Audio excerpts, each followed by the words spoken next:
ফের shoot out. বাড়ির সামনে গুলিবিদ্ধ হলেন স্বামী। গুলি চলার শব্দ পেয়ে বাড়ি থেকে ছুটে বেরিয়ে আসেন স্ত্রী। স্বামীকে গুলিবিদ্ধ অবস্থায় পড়ে থাকতেও দেখেন তিনি। কিন্তু এই পরিস্থিতিতে স্বাভাবিকভাবে কি হয়, মানুষ ভয় পেয়ে যায়। কিন্তু তিনি ভয় পেলেন না, বরং অভিযুক্তের ওপরে ঝাঁপিয়ে পড়লেন। অভিযুক্তের হাত থেকে যে আগ্নেয় অস্ত্র ছিল সেটাকেও তিনি কেড়ে নিলেন। ঘটনাটি ঘটেছে উত্তর 24 পরগনার নিমতায়। বেলঘরিয়ার পর এবার আবার নিমতায় চলল গুলি। বাড়ির সামনে গুলিবিদ্ধ হন বছর 52 এক ব্যক্তি। স্থানীয় সূত্রে জানা গিয়েছে যে এলাকা দখলকে কেন্দ্র করে রাতে উত্তর দমদম পুরসভার 34 নম্বর ওয়ার্ডের ফতুল্লাপুর এলাকায় এক প্রতিবেশীর সঙ্গে আর এক প্রতিবেশীর বচসা বাঁধে। বচসা রীতিমতন হাতাহাতিতে গড়ায়। তার ফলেই চলে গুলি। গুলিবিদ্ধ হন হাফিজুর শেখ। তার পেটে গুলি লাগে বলে পুলিশ সূত্রে জানা গিয়েছে। আশঙ্কাজনক অবস্থায় গুলিবিদ্ধ ব্যক্তিকে আরজিকর মেডিকেল কলেজ হাসপাতালে ভর্তি করা হয়েছে। এই পরিস্থিতিতে দাঁড়িয়ে তার স্ত্রী যে কাজটি করে দেখিয়েছেন তা কিন্তু বলা যেতে পারে যে নতুন করে খবরের শিরোনাম তৈরি করেছে। তার কারণ তিনি ভয় পাননি, তিনি পাল্টা যে এই গুলি চালিয়েছে তার উপরে ঝাঁপিয়ে পড়েন এবং আততায়ীর কাছ থেকে সেই রিভলভারও তিনি কেড়ে নেন। এখানে রক্ত পড়েছিল।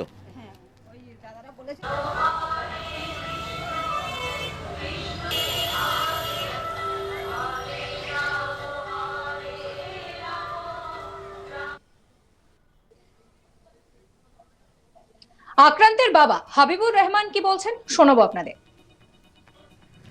ওই ভোটা তো ডাক পাড়ালে তারপরে বলে মাথায় এসো, দেরি হচ্ছে বলে এখানে এসে ডাকলো, দেখে এখানে আপনার ছেলেকে ডাকলো, হ্যাঁ, তারপর দেখে ও গুলি চালিয়ে দিল।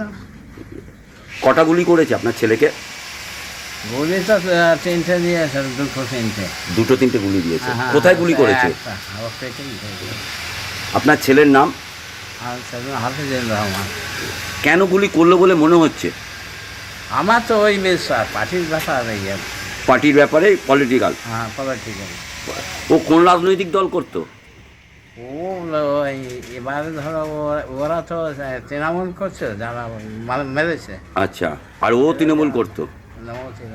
ও কি পার্টি করতো? ও কোনো পার্টি করতো না, অন্য পার্টি যেখানে যেতাম সেরকম কোনো পার্টি করতো, পার্টির কোনো এসেছিল না। ওর নামটা কি যার গুলি লেগেছে? হাফিজুর রহমান। আপনার ছোট ছেলে উনি নাকি? হ্যাঁ। আরেকবার বলুন, নামটা বলবেন? হ্যাঁ বলবো, নামটা বলুন আরেকবার। হাফিজুর রহমান। হাফিজুর। আচ্ছা, ও কি করতোটা কি? এমনি ও করতো চাকরি বাকরি? ওই এই যে পালানি হচ্ছে না, সেই মুড়া গাছে, হ্যাঁ, ও সরকার দিয়েছে ওই টাকা দিয়ে, ওই একজন ওরা মাছ চাষ করতো, ওই মাছ চাষে কাজ করতো। সেটা নিয়েই কি গন্ডগোল বলে মনে হয়?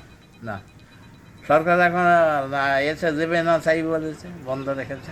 রাত্রি কটার সময় হয়েছে মোটামুটি? ওই 9টা, 9:30 এরকম 10টা। এখন কোথায় নিয়ে গেছে ওকে? হাসপাতাল। কটা গুলি লেগেছে? একটা। ওই আমাদের বৌমাকে ধরে ফেলেছিল, ওর কাড়াকড়ি করে ওই পিস্তলটা কেড়ে নিয়েছে না। যে গুলি করেছে তার হাত থেকেই পিস্তলটা কেড়ে নিয়েছে। হ্যাঁ, পুলিশ জানে, পুলিশ। অভিযুক্ত ফারুক আহমেদকে আগ্নেয় অস্ত্র সহ গ্রেফতার করে নিমতা থানার পুলিশ। দুই গোষ্ঠীর এলাকা দখলকে কেন্দ্র করে খুব স্বাভাবিকভাবে তীব্র আতঙ্ক ছড়িয়েছে এলাকায়। আক্রান্তের আত্মীয় তিনি ঠিক কি জানাচ্ছেন শোনাবো আপনাদের। আমি সকালে কাজে যাচ্ছি, তখন জানতে পারলাম। কি জানতে পারলেন? বললো ফারুক ওকে ডেকেছে বাড়িতে এসে। ফারুক কে এখানেই থাকে? হ্যাঁ, ওই সামনে থাকে। আচ্ছা, ফারুক ডাকার পর এইবারে ও বললো যে পোল মাথায় আয়। হ্যাঁ। তা ও বললো আমি এখন যেতে পারবো না, বলে আচ্ছা। তাহলে তোদের বাড়ির সামনে আয়। আচ্ছা, ও ওপরে নিচে লেবেছে, তখনই ঘটনাটা। কটা গুলি করেছে? গুলি কটা করেছে আমি বলতে পারবো না। আচ্ছা, কটা গুলি করে জানেন? কে হয় আপনার যাকে গুলি করেছে? আমার দিদির ছেলে। ওর কি নাম? আপনি এখন কোথায় আছে উনি? আরজি করে আরজি করে ভর্তি আছে। এখন ভালো আছেন? বলছে ছটফট করছে, এখনো অপারেশন হয়নি। কে বা কারা কেন করলো এই গুলিটা কি মনে এগুলো তো হচ্ছে? আমরা বলতে পারিনি কিসের জন্য করেছে, কেন করেছে। আচ্ছা, ও কি কোনো রাজনৈতিক দল করতো? না না না কোনো রাজনৈতিক দল করতো না না। না।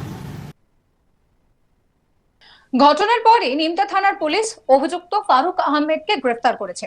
অভিযুক্তের বিরুদ্ধে একাধিক ধারায় মামলা রুজু করা হয়েছে, যার মধ্যে রয়েছে 341, 324, 326, 307 এই সমস্ত ধারায় মামলা রুজু করা হয়েছে। জানা যাচ্ছে যে অভিযুক্তকে ব্যারাকপুর আদালতে পেশ করে 10 দিনের পুলিশি হেফাজতে চাইবে পুলিশ। প্রসঙ্গত, কিছুদিন আগেই বেলঘড়িয়ার রথতলায় সেখানে ব্যবসায়ীর ওপর গুলি চলার ঘটনাকে কেন্দ্র করে আতঙ্ক ছড়িয়েছিল।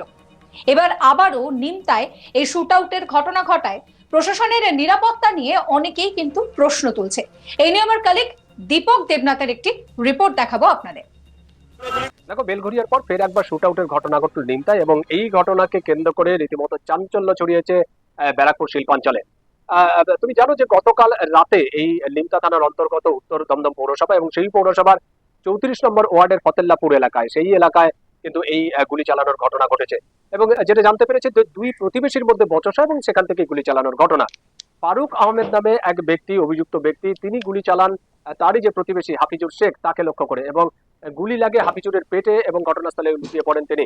এবং সেই গুলির শব্দ শুনেই কিন্তু আশেপাশের লোকজন তারা জড়ো হন, এবং তার স্ত্রী তিনিও ঘর থেকে বেরিয়ে আসেন, এবং হাতে নাতে রিভলভার সহ ফারুককে আটক করা হয়। পরে নিমতা থানার পুলিশকে খবর দেওয়া হয়। পরে ঘটনাস্থলে পুলিশ এসে ফারুক আহমেদকে গ্রেপ্তার করে নিয়ে যায়। তার বিরুদ্ধে অস্ত্র আইন সহ একাধিক ধারায় মামলা রুজু করা হয়েছে এবং তাকে আদালতেও তোলা হয়েছে। অন্যদিকে যে হাফিজুর শেখ, যিনি আহত ব্যক্তি, প্রথমে তাকে স্থানীয় একটি প্রাথমিক চিকিৎসা কেন্দ্রে নিয়ে যাওয়া হয়, যদিও অবস্থার অবনতি হওয়ার কারণে পরে তাকে কলকাতার আরজিকর হাসপাতালে ভর্তি করা হয় এবং আপাতত সেখানেই চিকিৎসাধীন। যদিও পারিবারিক সূত্রে যেটা জানা গেছে যে শারীরিক অবস্থা খুব একটা ভালো নয়, একটু সংকটজনক অবস্থায় রয়েছেন এই হাফিজুর শেখ। কিন্তু এই যে একের পর এক ঘটনা, কারণ তুমি জানো যে গত 2 সপ্তাহ আগে ব্যারাকপুরের এক ব্যবসায়ীকে লক্ষ্য করে গুলি চালানোর ঘটনা ঘটে, এবং অজয় মন্ডল নামে সেই ব্যবসায়ী যখন ব্যারাকপুর থেকে তিনি যখন হাওড়ার দিকে যাচ্ছিলেন, তখন কিন্তু তার বেলঘড়িয়ায় তার গাড়িটি যখন দাঁড়িয়েছিল, সেই সময় তাকে লক্ষ্য করে অন্তত 6 রাউন্ড গুলি চালানো হয়। যদিও প্রাণে বেঁচে যান এই অজয় মন্ডল। ওই ঘটনায় কিন্তু এখনো পর্যন্ত 3 জনকে আটক করা হয়েছে এবং তাদেরকে গতকালই ব্যারাকপুর আদালতে তোলা হয়। কিন্তু সেই ঘটনার রেশ কাটতে না কাটতেই কিন্তু এই নিমতার ঘটনা সামনে আসলো, এবং আমরা যেটা জানতে পেরেছি যে এলাকা দখলের লড়াইকে কেন্দ্র করেই মূলত এই নিমতার এই ঘটনা, এবং সেই ঘটনাকে কার হাতে থাকবে, মানে এলাকার রাশ কার হাতে থাকবে, এবং সেই ঘটনাকে কেন্দ্র করে কিন্তু এই ফারুক আহমেদ নামে যে ব্যক্তি, সেই ব্যক্তি কিন্তু গুলি চালানো তারই প্রতিবেশী হাফিজুর শেখকে।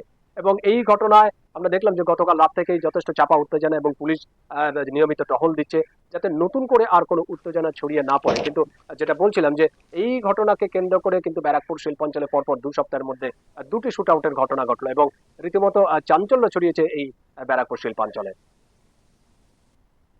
সাবস্ক্রাইব করবেন আজ তাক বাংলার ইউটিউব চ্যানেলকে, ফলো করতে ভুলবেন না আজ তাক বাংলার হোয়াটসঅ্যাপ চ্যানেলও।